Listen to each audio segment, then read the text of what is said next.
तेरी मेरी कहानियाँ से सभी अपडेट पाने के लिए बेल आइकन दबाएं। आज की कहानी है सास का पक्षपात। भावना, तुम यहाँ बच्चे का बहाना बनाकर लेटी हो, वहाँ सब खाने के लिए इंतजार कर रहे हैं। सास ने उस पर चिल्लाते हुए कहा, जल्दी से उठो।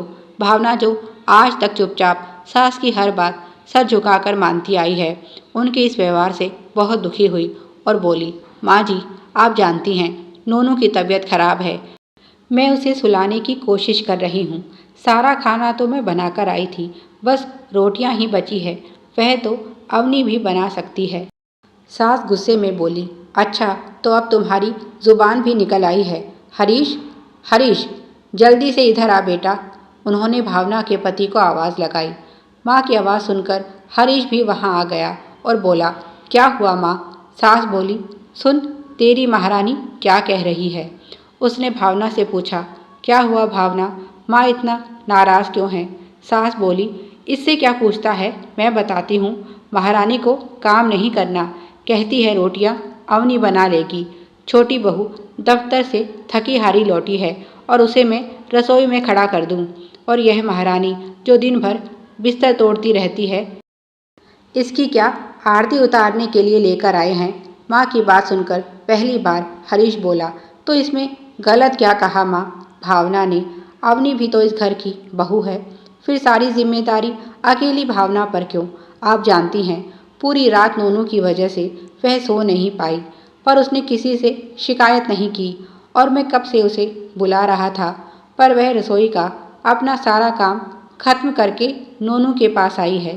सास बोली, अच्छा अच्छा, तो यह सब तेरी शह पर हो रहा है। पति अगर साथ दे तो औरत अंबर से तारे भी तोड़ लाए। सास से जुबान लड़ाना कौन सी बड़ी बात है।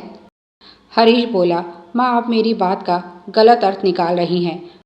मैं तो केवल इतना कहना चाहता हूँ, अब भावना पर नोनू की जिम्मेदारी भी है और शरीर में पहले जैसी ताकत भी नहीं रही।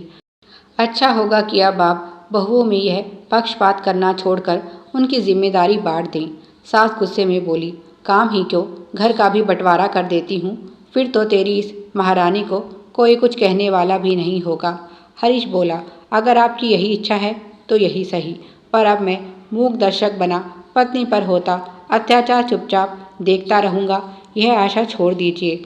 जब नीलेश गलत बात में भी अपनी पत्नी के लिए आवाज़ उठा सकता है, तो मैं क्या सही बात पर पत्नी का साथ भी नहीं दे सकता। भावना तुम आराम करो, अगर किसी को भूख लगी होगी तो बनाकर खा लेगा, नहीं तो बाहर से खाना मंगा कर खा ले। तुम बस नोनू का ख्याल रखो। शादी के 4 महीने बाद भी जिस औरत ने आज तक अपने परिवार को रोटी तक बनाकर नहीं खिलाई, वह अच्छी है, और जो 3 सालों से खुद को भूलकर सबकी सेवा में लगी है, वह बुरी हो गई। भावना हैरानी से पति को देख रही थी। उनके साथ के लिए वह कब से तरस रही थी, कब से चाहती थी कि वह भी कभी तो उसके बारे में सोचें। उसे तो यही लगता था कि हरीश को उसकी मन की स्थिति का कोई अंदाज़ा नहीं, पर वह तो सब समझते और जानते हैं। अब उनसे उसे कोई शिकायत नहीं, क्योंकि उनका आज इतना बोलना ही काफ़ी है। अब सास आगे से उसके साथ दुर्व्यवहार करने से पहले 2 बार सोचेगी, क्योंकि अब वह अकेली नहीं, उसके पति भी उसके साथ हैं। सास ने जाकर छोटी बहू से रोटियां बनाने को कहा, तो उसने बहाना बना दिया कि मेरे पैरों में तो आज बहुत दर्द है, मैं इतनी देर तक रसोई में नहीं खड़ी रह सकती, आप ही बना लीजिए, और अगर ज़्यादा तकलीफ़ हो तो हम दोनों बाहर खाना खा लेंगे। और वह पति सहित बाहर खाना खाने चली गई। गुस्से में सास ने अपने और ससुर के लिए रोटियां बनाई और फिर बड़बड़ाते हुए भावना और हरीश का खाना भी उनके कमरे में ले गई। वह बोली, यह मत समझना कि मैं तुम्हारी बातों से डर गई, पर माँ हूँ, अपने बच्चों को भूखा नहीं देख सकती। आज की घटना से उन्हें इतना तो समझ आ गया था, अगर बुढ़ापे में कोई काम आएगा तो बड़ा बेटा बहू, छोटा तो यूं ही पत्नी के साथ मुंह छुपाकर निकल लेगा। इसीलिए आगे से उन्होंने दोनों बहुओं में पक्षपात करना बंद कर दिया और दोनों के कार्य को बांट दिया।